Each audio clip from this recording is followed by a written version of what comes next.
চৈত্রে ঝামু জাতলো বৌড় চৈত্রে ঝামু জাতলো বৌড় চৈত্রে ঝামু জাত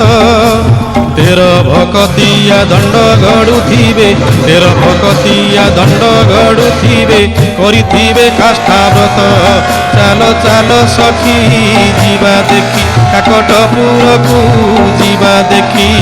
অপুত্রী কি পুত্র অন্ধকু নয়ন দিয়ে মা মঙ্গলা যাচি বৌড়ালো দিয়ে মা মঙ্গলা যাচি।